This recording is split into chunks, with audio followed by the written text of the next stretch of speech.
आप सभी का हमारे प्रशस्त एकेडमी चैनल पर हार्दिक स्वागत है। हमारे चैनल पर साहित्य की विभिन्न विधाओं का अभ्यास कराया जा रहा है। आज हम कहानी के प्रश्नों को हल करेंगे। यह कहानी पर दूसरा प्रैक्टिस सेट है। इसमें प्रश्न पूछ रहा है कि प्रकाशन वर्ष के अनुसार जयशंकर प्रसाद की कहानियों का सही अनुक्रम है। इंद्रजाल, आकाशदीप, गूदड़साई और ग्राम। तो हम देखेंगे ग्राम इनकी कहानी 1911 में प्रकाशित होती है। तीसरा ऑप्शन जहाँ होगा 3 यहाँ पर। उसके बाद गूदड़साई आती है, फिर इंद्रजाल आता है, उसके बाद आकाशदीप। इनकी ग्राम कहानी 1911 में प्रकाशित होती है। गूदड़साई 1926 में प्रकाशित होती है।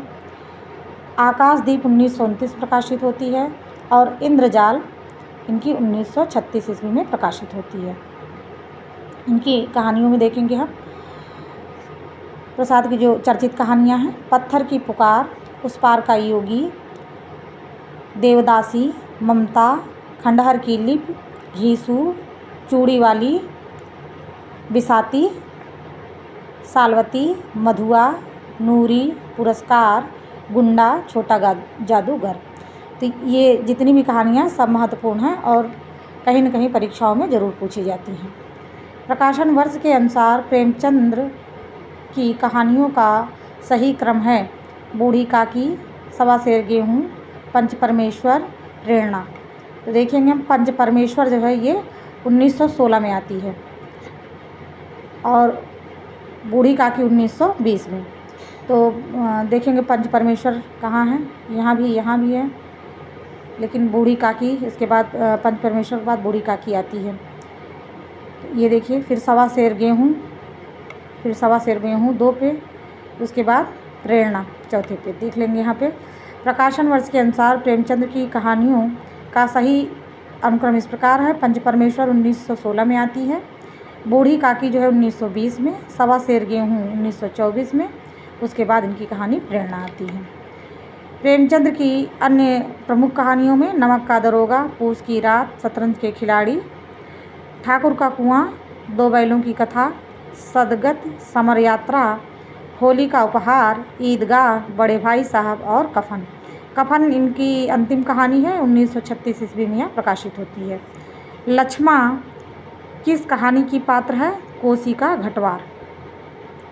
कोसी का घटवार शेखर जोशी की कहानी है और ये प्रमुख कहानीकार हैं, इसलिए इनकी कहानी और इसके पात्र को याद करेंगे। लक्ष्मा जो है कोसी का घटवार कहानी की पात्र है। उसके बाद इसमें पुरस्कार दिया है। पुरस्कार कहानी जो है जयशंकर प्रसाद की है, परिंदे कहानी निर्मल वर्मा की है और पिता कहानी ज्ञान रंजन की है।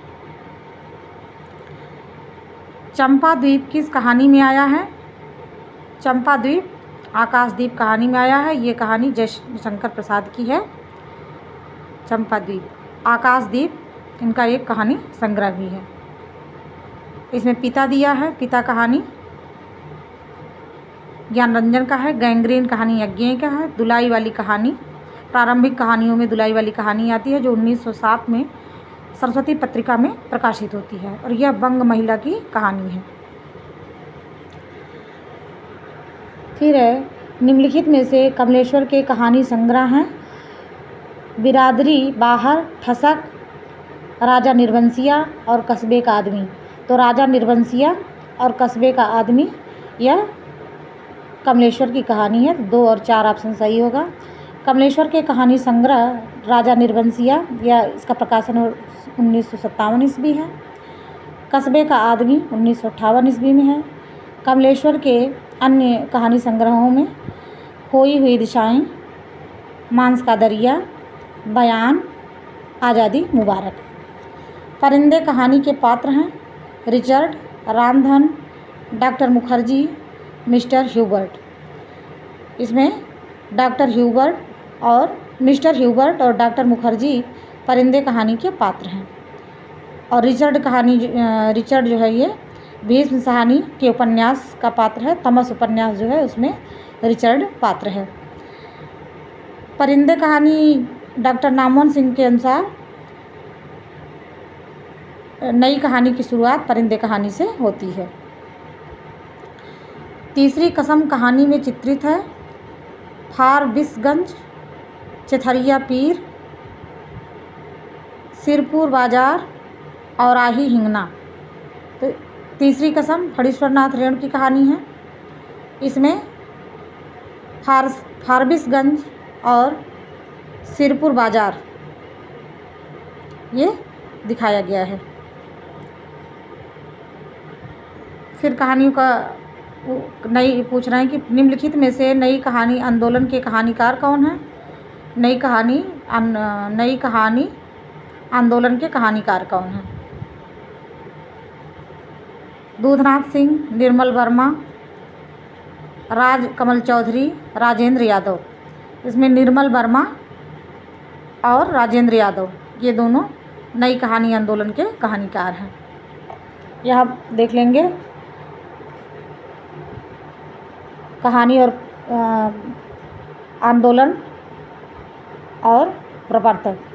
नई कहानी राजेंद्र यादव, मोहन राकेश और कमलेश्वर। आ कहानी 1960 में गंगा प्रसाद बिमल के द्वारा। सचेतन कहानी 1964 ईस्वी में महीप सिंह के द्वारा। सहज कहानी 1968 में अमृत राय के द्वारा। समानांतर कहानी 1972 में कमलेश्वर के द्वारा। सक्रिय कहानी 1989 में राकेश वत्स के द्वारा। रामचंद्र शुक्ल उसने कहा था कहानी के बारे में लिखा है, ये कहानियाँ जीवन के बड़े मार्मिक रूप में होती थीं। उसमें भीतर से प्रेम का एक स्वर्गीय स्वरूप झांक रहा है। दूसरी कोट की कहानियों में एक बड़ा भारी भेद है। इसकी घटनाएं ही बोल रही हैं, पात्रों के बोलने की अपेक्षा नहीं है। ये जो है रामचंद्र शुक्ल जो हैं अपने हिंदी साहित्य के इतिहास में उसने कहा थे के बारे में लिख रहे हैं। उसमें भीतर से प्रेम का एक स्वर्गीय स्वरूप झांक रहा है। फिर उसके बाद कहते हैं कि इसकी घटनाएं ही बोल रही हैं, पात्रों के बोलने की अपेक्षा नहीं है। ये कथन उन्होंने कहा है। अब देखिए, इसकी घटनाएं ही बोल रही हैं, पात्रों की बोलने की अपेक्षा नहीं है। अब ये पूरा कथन क्या है ये भी जान लें हम। इसके बारे में रामचंद्र शुक्ल ने लिखा है, घटना इसकी ऐसी है जैसे बराबर हुआ करती है, पर उसमें भीतर से प्रेम का एक स्वर्गीय स्वरूप झांक रहा है, केवल झांक रहा है, निर्लज्जता के साथ पुकार या कराह नहीं रहा है। और शुक्ल जी 2 वाक्य और कहते हैं कि इसकी घटनाएं ही बोल रही हैं, पात्रों के बोलने की अपेक्षा नहीं है। ये पूरा सेंटेंस हम याद करेंगे क्योंकि परीक्षा में कहीं भी पूछ लिया जाता है। उसने कहा था चंद्रधर शर्मा गुलेरी की कहानी है, 1915 में यह सरस्वती पत्रिका में प्रकाशित होती है। मोहन राकेश के कहानी संग्रहों का प्रकाशन वर्ष के अनुसार सही अनुक्रम है। फौलाद का आकाश, नए बादल, जानवर और जानवर, एक और ज़िंदगी। तो इसमें जो है पहले नए बादल आएगी, फिर उसके बाद जानवर और जानवर, फिर एक और ज़िंदगी, फौलाद का आकाश सबसे बाद में आएगी। यहाँ देख लें प्रकाशन वर्ष। नए बादल 1957 ईस्वी में, जानवर और जानवर 1958 ईस्वी में, एक और ज़िंदगी 1961 ईस्वी में, फौलाद का आकाश 1966 ईस्वी में। मोहन राकेश के 3 प्रमुख नाटक भी हैं जो परीक्षा में पूछे जाते हैं। उसमें आषाढ़ का एक दिन, लहरों के राजहंस, आधे अधूरे, ये इनके महत्वपूर्ण नाटक हैं। परिंदे संग्रह में संकलित कहानियों की संख्या कितनी है? 7। इसमें 7 कहानियाँ संकलित हैं परिंदे में। परिंदे का प्रकाशन वर्ष 1960 है और इसमें जो कहानियाँ उसको देखेंगे हम। जलती झाड़ी, पिछली गर्मियों में, बीच बहस में, कौवे और काला पानी, ये परिंदे कहानी में संकलित हैं। निम्नलिखित में से कौन सी कहानी ठुमरी कहानी संग्रह में नहीं है? आदिम रात की महक, पंचलाइट, रसप्रिया और तीसरी कसम। तो ठुमरी कहानी संग्रह में आदिम रात की महक नहीं है, जबकि ये तीसरी कसम, पंचलाइट, रसप्रिया ये ठुमरी कहानी में संकलित है। आदिम रात की महक 1967 ईस्वी में एक कथा संग्रह है, मतलब ये खुद एक कहानी संग्रह है, ये किसी में संकलित नहीं है। इस संग्रह में कुल 14 कहानियाँ संकलित हैं और इसके लेखक फणीश्वरनाथ रेणु हैं। चंद्रदेव से मेरी बातें हिंदी साहित्य की पहली कहानी थी जिसने अपने समय की राजनीति और अर्थनीति को केंद्रीय कथ्य बनाया। किसका कथन है?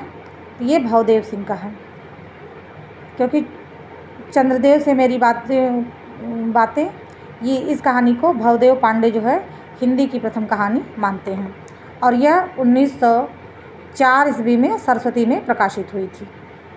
और चंद्रदेव से मेरी बातें जो हैं ये बंग महिला राजेंद्र बाला घोष जिन्हें कहते हैं उनकी कहानी है।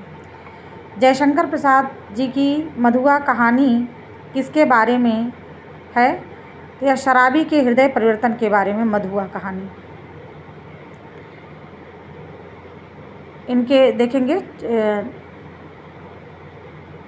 प्रसाद की प्रथम कहानी संग्रह छाया हिंदी का भी प्रथम कहानी संग्रह है, 1912 में आया था। तो ये इम्पॉर्टेंट हो गया। हिंदी का प्रथम कहानी संग्रह छाया जो 1912 में आया।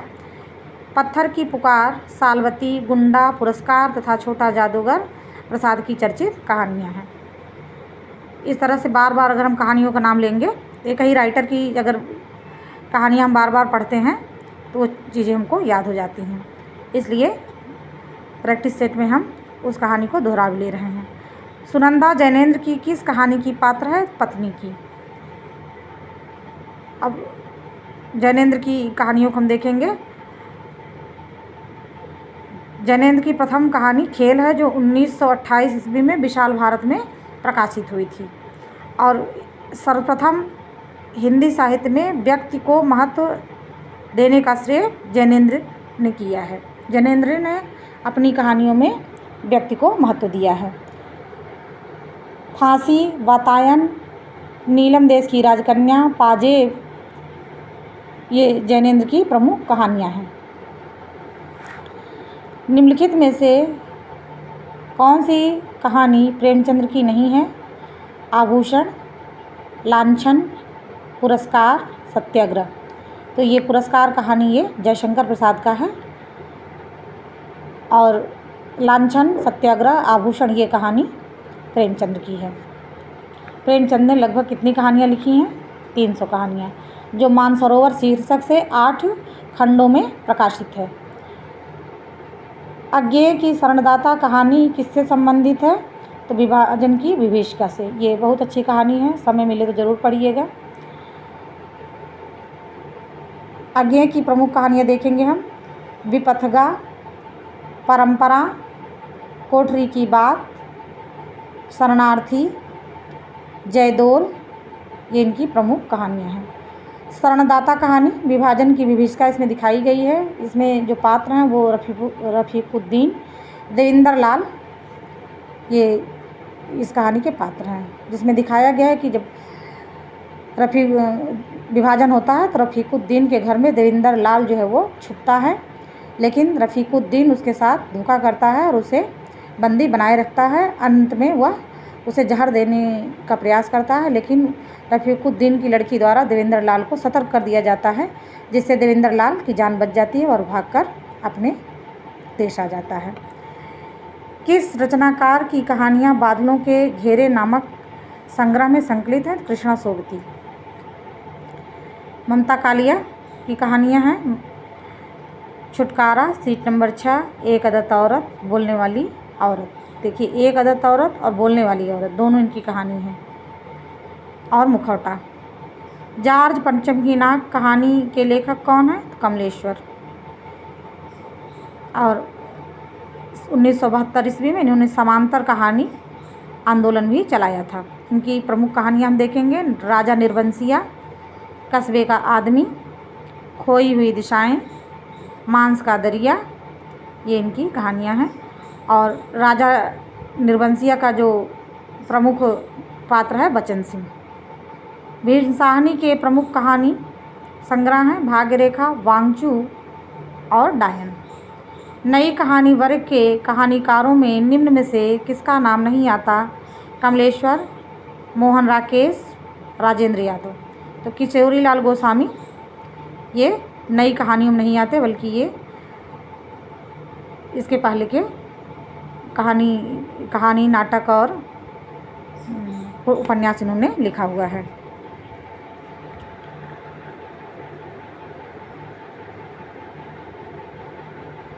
गुलेरी जी की उसने कहा था कहानी का सार क्या है? निस्वार्थ बलिदान, अमृतसर का जनजीवन, अपराध का मनोविज्ञान, युद्ध की आवश्यकता। तो निस्वार्थ बलिदान यह उसने कहा था कहानी का सार है। इसके अतिरिक्त इनकी जो कहानियाँ हैं सुखमय जीवन और बुद्धू का कांटा। उसने कहा था कहानी 1915 ईस्वी में सरस्वती पत्रिका में प्रकाशित हुई थी। यह कहानी प्रथम विश्व युद्ध की पृष्ठभूमि पर लिखी गई है। इस कहानी का पात्र लहना सिंह अपने बचपन के प्रेम के लिए अपनी जान का निस्वार्थ बलिदान कर देता है और यह पूर्व दीप्त शैली में लिखी गई है। और यह पूर्व दीप्त शैली में लिखी गई हिंदी की प्रथम कहानी भी है। उसने कहा था कहानी का प्रकाशन वर्ष क्या है? 1915। किसमें प्रकाशित हुई थी? सरस्वती में प्रकाशित हुई थी। समुद्र संतरण किसकी कहानी है? तो जयशंकर प्रसाद की। इनके जो कहानी संग्रह है उसको हम देख लेंगे। छाया 1912 में, प्रतिध्वनि 1926 ईस्वी में, आकाशदीप 1929 ईस्वी में, आंधी 1931 ईस्वी में, इंद्रजाल 1936 ईस्वी में। चर्चित कहानियाँ जो हैं उसको देखेंगे। पत्थर की पुकार, उस पार का योगी, चंदा, देवदासी, पुरस्कार, बिसाती। जयशंकर प्रसाद की प्रथम कहानी 1911 ईस्वी में ग्राम शीर्षक से इंदु पत्रिका में प्रकाशित हुई थी। प्रसाद जी की अंतिम कहानी सालवती को माना जाता है। और छाया जो है कहानी संग्रह इन प्रसाद जी का प्रथम कहानी संग्रह है और इसके साथ ही हिंदी का प्रथम कहानी संग्रह भी है। यहाँ पे फिर यशपाल दिए हैं, तो यशपाल की कहानी देख लें हम। पिंजरे की उड़ान, ज्ञानदान, अभिशप्त, फूलों का कुर्ता, चित्र का शीर्षक। और हिंदी कहानी का उद्भव कब से माना जाता है? द्विवेदी युग से। किस रचनाकार की कहानी माया दर्पण पर फिल्म बनी जिसे 1973 का सर्वश्रेष्ठ हिंदी फिल्म का पुरस्कार मिला था? तो निर्मल वर्मा की कहानी माया दर्पण पर फिल्म बनी थी।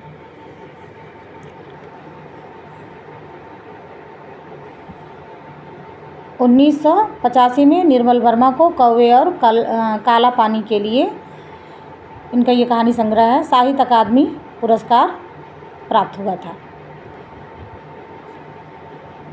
और 1999 में इन्हें ज्ञानपीठ पुरस्कार भी मिला था। अज्ञेय की शरणदाता कहानी में किसका वर्णन किया गया है? तो इसमें ऑप्शन ए सही हो जाएगा। इसमें सांप्रदायिक भावनाएं जो हैं उसको दिखाया गया है कि किस तरह से संप्रदाय विरोधी चीज़ें इसमें दिखाई गई हैं।